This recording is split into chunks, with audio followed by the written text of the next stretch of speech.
My question to you was whether or not you, whilst announcing that you would not listen to those who had said, let the virus rip, had you used the words yourself? You deny that. So could you please look at the diaries? Sorry, what I'm saying is that this was a phrase in common parlance at the time. Oh. Back at the COVID inquiry, and it's clear with Johnson being questioned that we're hearing information we already knew anyway. We knew that Johnson was the wrong person in charge at the wrong time. And remains so. Sir Patrick Vallance's diary is 273901, page 92. Yes, sir. Actually having a discussion, a meeting with the PM about, quote, letting it rip. Page.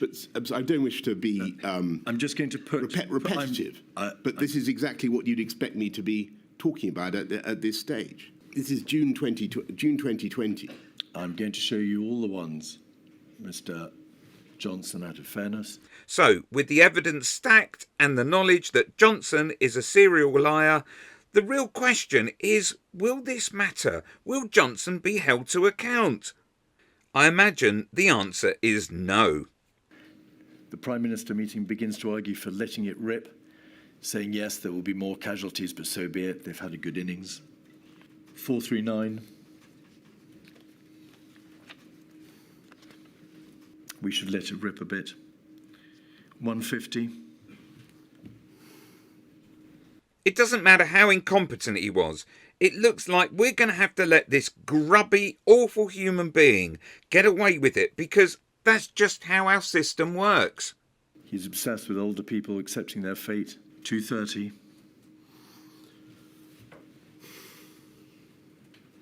Obsessed with the average age of death being 82, which is longer, you believe, than the average life expectancy. Get COVID, live longer, you said. We're in a really tough spot, a complete shambles. I really don't want to do another national lockdown. You are told that if you want to go down this route of letting go, you need to tell people, you need to tell them you're going to allow people to die. Was your position, Mr. Johnson, that in light of your views secretly held... Look at that face.